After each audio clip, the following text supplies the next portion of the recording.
good morning, everyone, or good afternoon, or good evening, depending on when you are. Today, we are going to talk about human capital. We are going to talk about transformation. We are going to talk about solutions and technology. Our Vision 2025 focuses on opportunities for the economic recovery of our region. So let's talk about big opportunities, a complete renovation of education systems, pushing women empowerment and artificial intelligence tools for social problems. A couple of logistics. You will have time to make questions at the end of the session. So without any further ado, I'd like to introduce our first speaker, Mercedes Mateo, our Division Chief for Education. Mercedes, the screen is yours. Thank you, Christina, and good morning, good afternoon, good evening, everyone. I have a presentation. I don't know if that's perfect. Thank you so much. The region is facing today an education crisis. Until now, we only had estimates of the magnitude of this crisis, but now we have hard data and the reality is worse than we thought. During the pandemic, around half of students didn't participate in learning activities. Kids have learned between a half to a third of what they usually learn during a regular school year. Girls have replaced the time they dedicated to study and school activities to do housework and the care of younger siblings. And the number of young people who are neither studying nor working has significantly increased, with women being the most affected. So we need solutions, and we are moving forward with a vision on 2025. There will be no economic recovery without recovering the human capital that has been lost during the pandemic. And to do that, we are working on two types of solutions. And I think we need to move forward with the slides. We are already, a little bit, so the next one already. Thank you so much. So solution number one focuses on reopening. All kids need to go back to school. And for that, we need to reopen schools, but we need to make sure that everybody is safe. Our region has today more than 100 million students affected by partial school closures, and for 60 million students, the schools remain completely closed. And half of those do not have any access to remote learning. So we need to bring these numbers down quickly. Reopening schools, next slide, please. Thank you. Reopening schools requires an emergency response. That is why we have paired our solution with an emergency financial instrument that allows countries to access and implement resources quickly. We have estimated that the region needs today $23 billion to reopen schools safely, and another $127 billion to provide students with a 21st century education. That is why we need to couple a short-term solution and financial instrument with a medium-term instrument and response. So now we are moving to solution number two, and this is about transformation. It is about bringing education systems from the education 1.0 that we had to the education 4.0 that will help students navigate 21st century needs. We cannot go back to where we were. And for that, we need to couple investments in recovery with investments that bring a different education to our kids and youth. If we keep on doing what we were doing, we will not get different results. And we know that those results were bad. Our students are performing much worse than students in advanced economies, and the differences between low and high income kids are dramatic. So to address that, we have developed an unbundled model of interventions. We work with modules to ensure quick approval, quick delivery, and greater customization. That modular structure allows partners to align on specific activities while contributing to the overall results and development goals. So in that sense, we are aligned with the SDGs, and we are targeting 4 indicators. The 4.1, graduation rates, we want to reduce dropout and we want to improve learning. The 4.2, skills for jobs, digital, we are with a particular focus on digital skills. The 4.5, reducing disparities in educational access with a focus on gender equality. And the 4.7, mainstreaming sustainable development and global citizenship in education and learning. So our transformation package is paired with a financial instrument that is based on results. In a context of fiscal restrictions, not only more resources are needed, but new solutions and impact investment financing that generates the right incentives to attract higher levels of government and private sector resource mobilization. We need to move forward quickly in two fronts: recovery and transformation. In both, partners and the private sector offer opportunities to participate with accountability, with clear objectives, and with incentives for results. This financial instrument developed by the IDB has already been tested and recently received the Concordia Award from the US State Department. So finally, for the next steps, we need to take education where it needs to be. With our resources at the IDB, we can only cover, as you saw, a small portion of the financing gap that we have in education today in the region. We are looking for partners for this blended finance facility that includes contributions from the IDB, governments, partners, and the private sector. We will love to continue this conversation with you after this meeting. Let's join forces to change education in Latin America and the Caribbean. Thank you very much.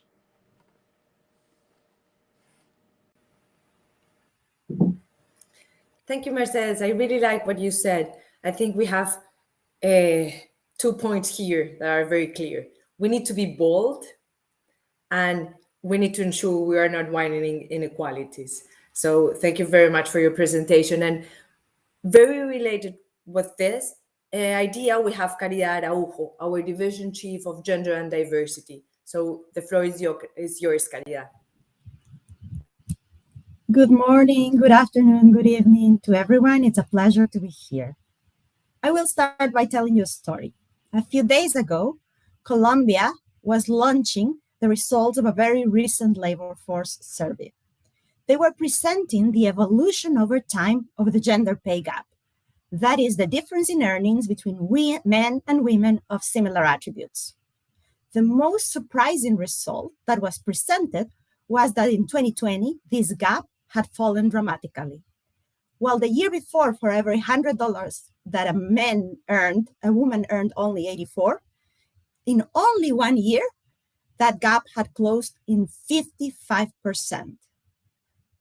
55%. So were we seeing a very rapid transition towards gender equality? Unfortunately, not. That was not the case. In fact, this trend was telling us a much more sobering story. During 2020, the composition of the labor force in Colombia changed dramatically. First, twice more women than men exited the labor force. And second, those that left were mostly concentrated in the lower part of the distribution of earnings. So what we were seeing indeed was a very, very rapid widening of inequality. Inequality in two dimensions: earnings inequality and gender inequality. Two salient problems that our region has struggled with for centuries. This trend in Colombia is not unique. The employment crisis generated by COVID has disproportionately hurt women everywhere. Why is that the case in Latin America? First, because women are overrepresented in sectors that were most hurt by the stay-at-home orders, such as restaurants, tourism, commerce, etc. Second, because even before the pandemic, women were already voting three times more time to unpaid housework, including caregiving activities. So with closures of schools and childcare centers, this burden only increased. And third, because a large percentage of the women who work in the region do so in the informal sector, that was the one that was hit the hardest last year. Of the 31 million jobs that were lost in 2020, 88% were in the informal sector. Sadly, this crisis that was produced by the pandemic has been worsened by structural problems that have affected our region's labor markets for decades: low productivity, high informality, high inequality. These problems only made the situation for women even more difficult. Now, what lays ahead? The most alarming part of this story is that female employment is recovering at a much slower pace. We are back at the levels of labor force participation that we saw 10 years ago. This is something we need to act on. Amid this crisis, we in the IDB Group see an opportunity. As we invest in the region's recovery, we think it is possible to intentionally align our efforts towards closing the gender gaps in the labor markets. That is by promoting women's participation in sectors that have been traditionally dominated by men, but also in sectors that are more likely to grow in the coming decades. And to do so, and as part of our Vision 2025, we have drawn a roadmap that will guide our efforts so that they're aligned with this goal. And this roadmap is what we call our employment framework with a gender perspective. It focuses on solutions along 3 pillars: firms, skills, and policies, including those related to the caregiving sector, one that is almost inexistent in our region.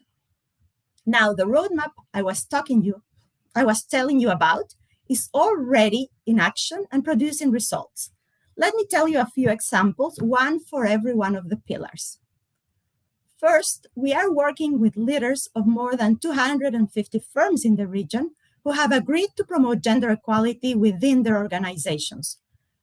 Through the gender parity accelerators, and with the support of the World Economic Forum and the Agence de Coopération Française, the Development Français, leaders are transforming the employment landscape bottom-up by promoting more labor participation within their organizations, closing the earning pay gaps, and promoting more women towards leadership positions.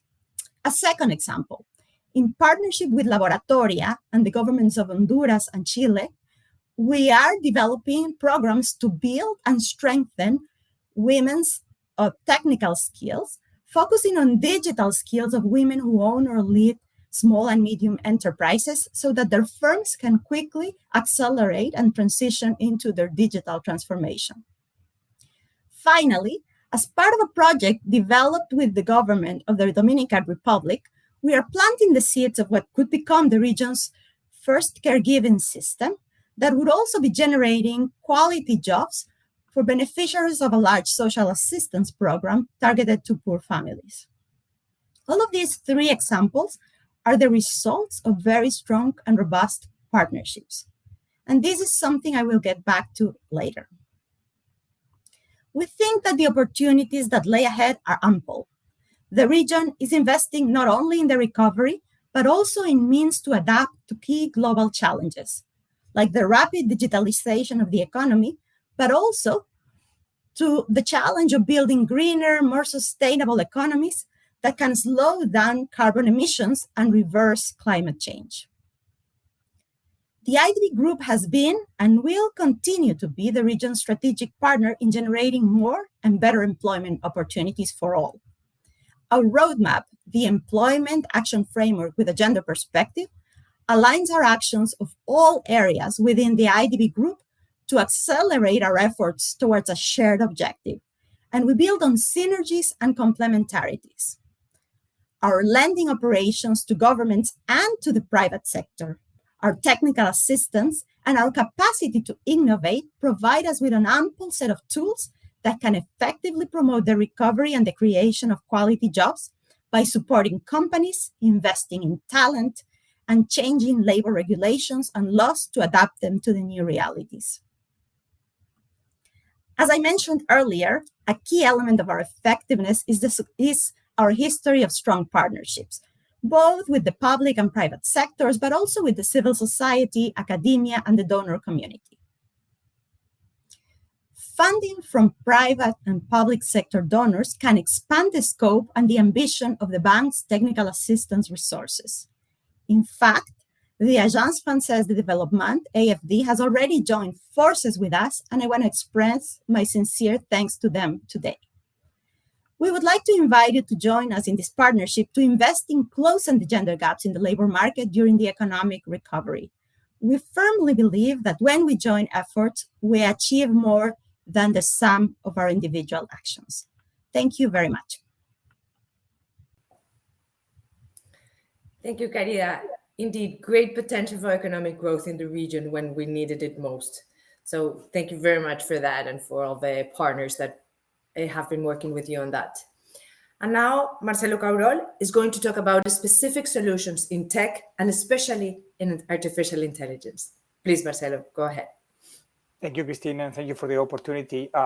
Let me start from here. When you know, if there's something that we learn about technology, and I want to talk about technology today, is in the last few years, is that it goes faster than regulation. So we need to harness the power of technology, and we need to understand the complexity that is in the implementation of technology for social policies. I'm going to get to that point in a moment. But let me start with a famous example. Facebook was born in 2004, and 17 years later, we're still discussing comprehensive regulation for social media. And when you zero in on artificial intelligence, the same is happening. Regulation is going slow, but applications are going very fast. If we look at Latin America and the Caribbean, and we go back 3 years ago, we found that mapping the use of artificial intelligence, especially in the social sectors, we found that more than 30 important projects going on in 10 countries.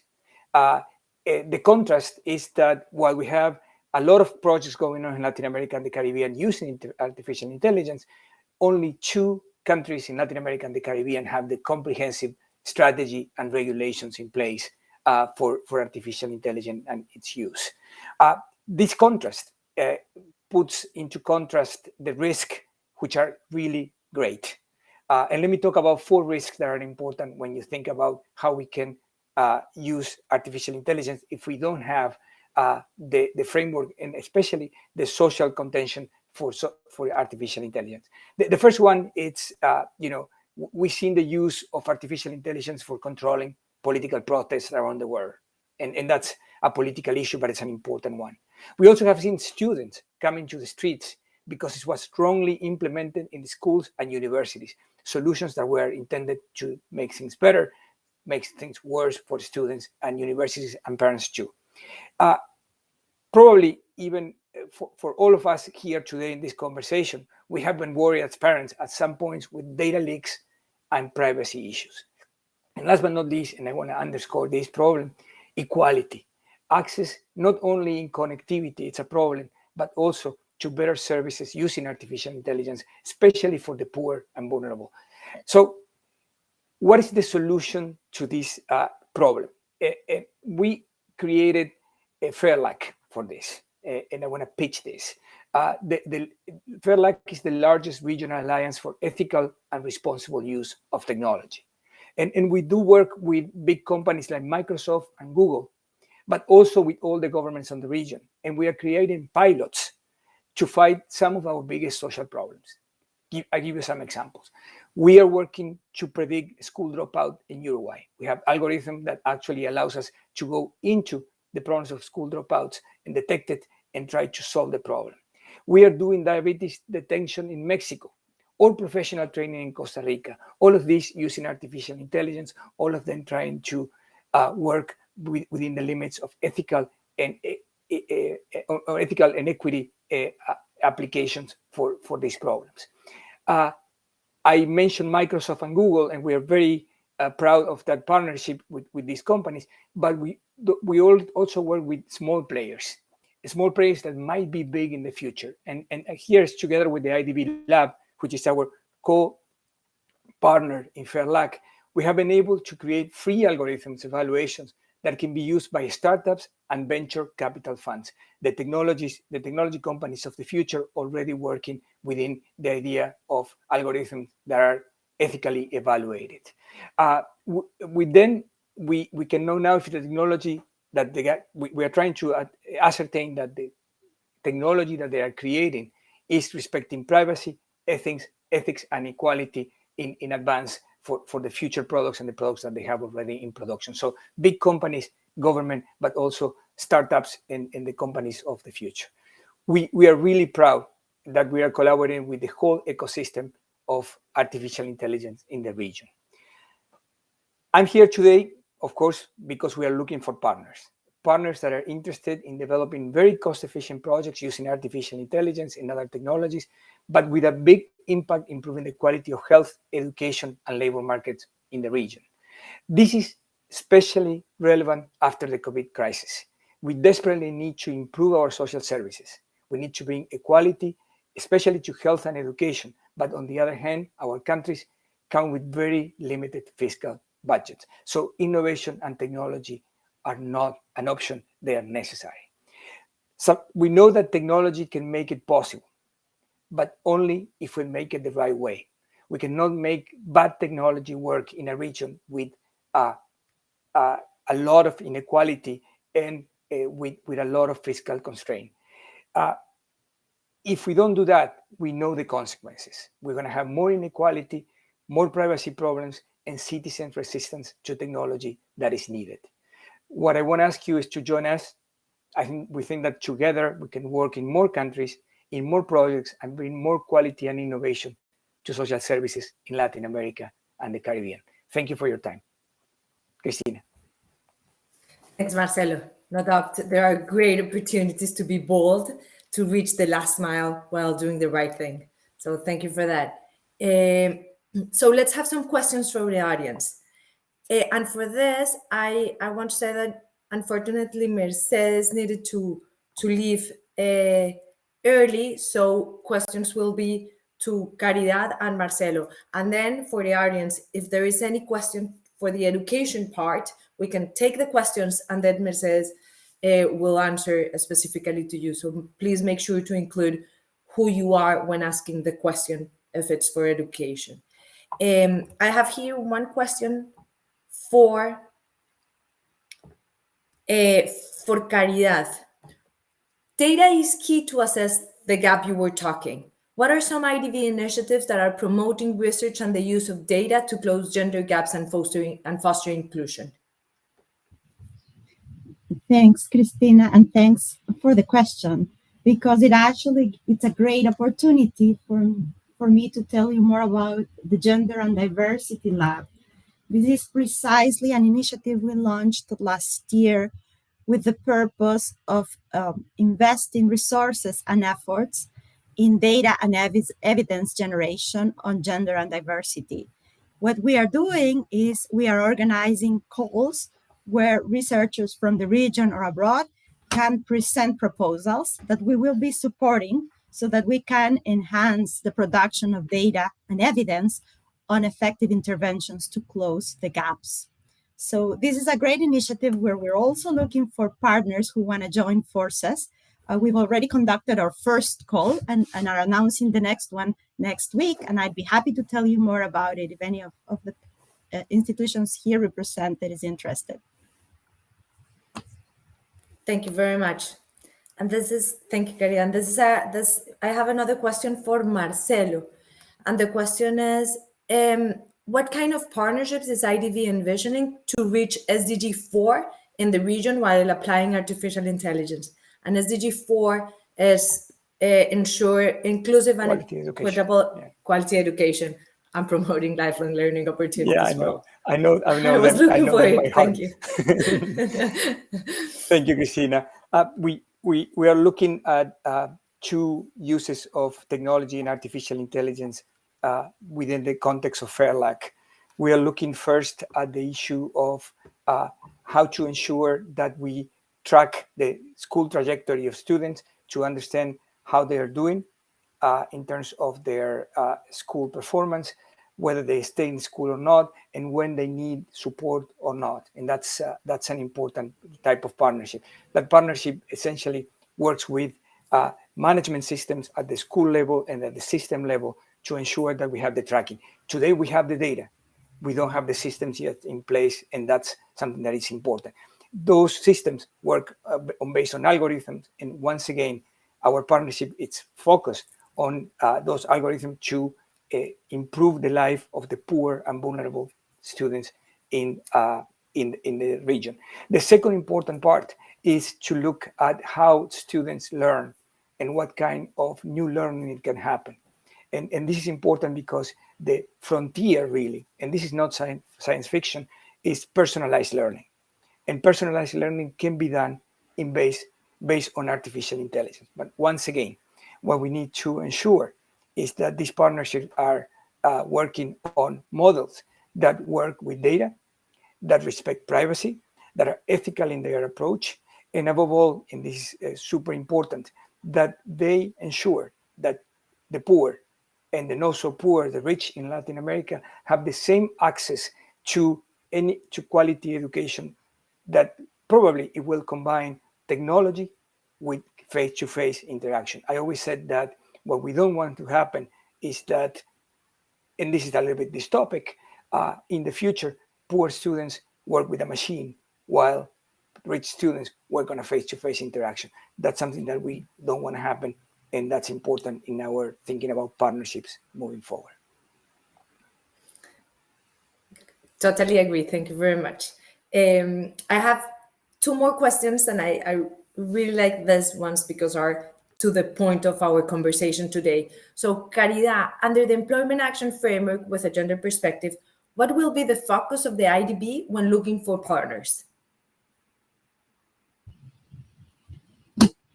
So I think here we have ample flexibility. We really are looking for partners with whom we can expand the scope of the framework, more specifically to expand our ability to provide technical assistance to countries around the reforms and the investments that are needed to move this agenda forward. So one form of collaborating is precisely through resources that can support these technical assistance activities. But we can also find synergies with other partners that are already working in countries in the region in these areas, and find a way to make projects of our institutions more compatible and more aligned so that we can meet similar targets. So I think in this sense, we have a flexibility, both because the framework covers the whole scope of the IDB Group, our work with the private sector in IDB Invest, our work with the public sector in the IDB, but also our work on innovation with IDB Lab. So I think that gives us the flexibility to partner based both on the needs of the countries and also on the possibilities of the partners and their priority and interests. Thank you. Thank you very much for that clarification. And along the same lines, Marcelo, someone is asking us, how can we partner with FAIRLAC? And can you expand in the role of partnerships? Sure, Christina, thank you. There's three ways of partnering with FAIRLAC.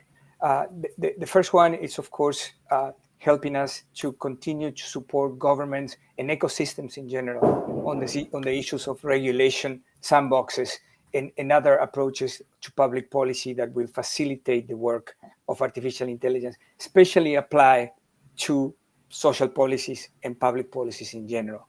So that's the first way of partnering with us. The second way of partnering with us is to look at specific solutions in each of the sectors. And there we are trying to identify a set of problems. That's why I listed earlier the issue of school dropout, diabetes, and employment, matching of employment as three problems that we have identified.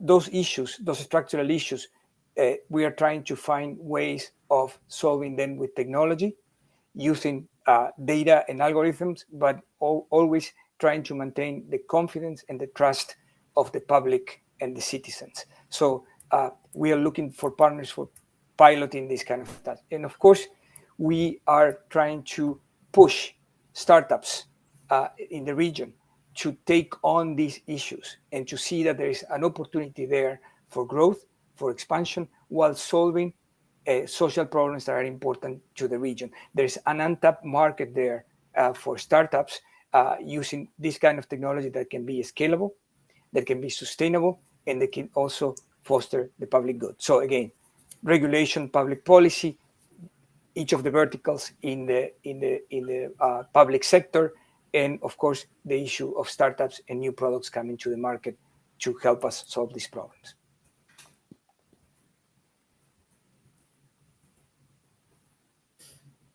Thank you very much.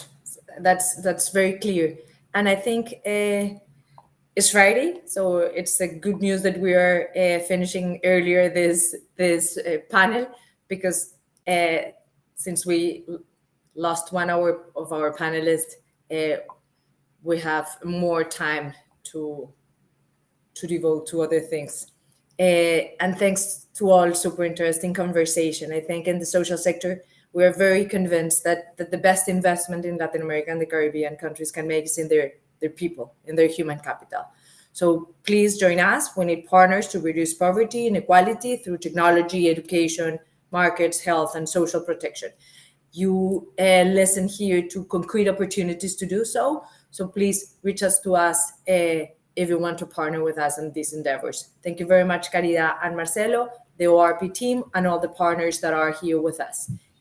Enjoy the rest of the day. Thank you very much. Thank you, Cristina. Thank you. Bye.